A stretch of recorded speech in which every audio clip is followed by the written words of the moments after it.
Sir मेरे दो सवाल हैं। जी। एक ये कि मैं ना स्टडी वीज़ा पे अप्लाई कर रहा हूँ जर्मनी में। अभी सही। मैंने A1 और A2 किया हुआ है जर्मन लैंग्वेज, और सही। A1 मैंने पास किया हुआ है। एडमिशन के लिए अप्लाई किया, लेकिन अभी रिजल्ट में वेट कर रहा हूँ। तो इसका आपने क्या पॉसिबल है? आपने B1 की है?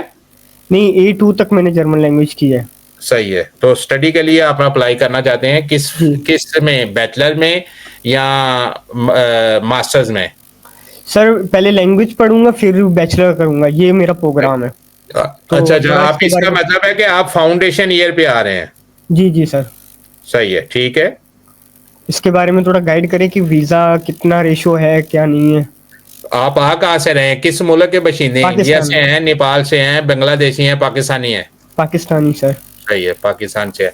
तो रेशो क्या है बेटा आपका, अगर पब्लिक यूनिवर्सिटी या किसी भी यूनिवर्सिटी में, प्राइवेट यूनिवर्सिटी में, दोनों में से किसी में भी अगर आपका एडमिशन हो जाता है, आपके पास जो है वो आ जाता है, क्या कहते हैं, एक्सेप्टेंस लेटर आ जाते हैं, तो आप उनकी बेस के ऊपर वीजा लग जाएगा। वीजे की, जर्मन के वीजे की रेशो पूछने की जरूरत नहीं होती। तकरीबन ऑलमोस्ट 90+ बच्चों के वीजे लगते हैं, जो ये रेशो है जर्मनी के लिए। उसकी मेन वजह क्या है? उसकी मेन वजह ये है कि आप यहाँ पे जो है वो ब्लॉक अकाउंट रखवा के यहाँ पे आते हैं, और ये यूनिवर्सिटी जब आपको स्पॉन्सर लेटर इशू कर देती है, आप उनकी रिक्वायरमेंट पूरी करके जब उनसे ये लेते हैं, तो उसके बाद आपको किसी किस्म की कोई परेशानी नहीं होती। वीजा रेशो जर्मनी की बहुत अच्छी है, और ऑलरेडी आप मोटिवेटेड है। लैंग्वेज सर्टिफिकेट A2 तक आपने जो है वो वहां पे कर लिया हुआ है। B1 सिर्फ आपको करने की जरूरत है। यहाँ पे भी आके आप जो है वो 2 सेमेस्टर जो है वो लैंग्वेज में लगाएंगे।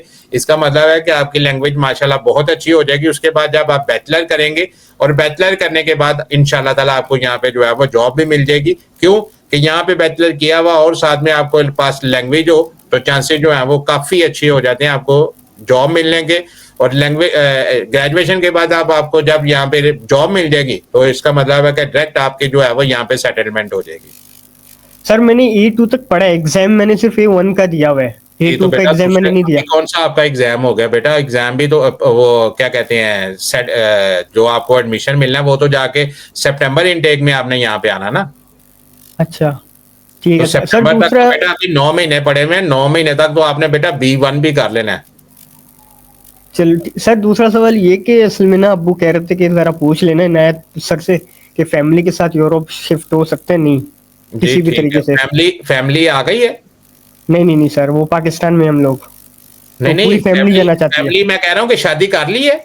नहीं सर, मतलब अम्मी अब्बू के साथ जाना है नहीं इस नहीं तरह। बेटा, अम्मी पढ़ने के लिए आपने आना है, अम्मी अब्बू ने नहीं पढ़ना। अम्मी अब्बू को बोलो कि भी अब अम्मी अब्बू ने जो टाइम गुजारना था वो उन्होंने गुजार लिया हुआ है। अम्मी अब्बू को बोलो कि भी मुझे जो है वो आप घर से अकेला निकलने दो, मुझे दुनिया देखने दो।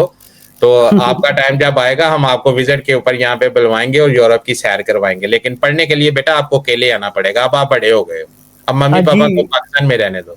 मैं दूसरा वो बोला था अब्बू ने कहा फिर भी पूछ लो, क्या पता कि नहीं। साथ चल लेंगे। ठीक नहीं, है। ऐसी ऐसा नहीं है। ओके।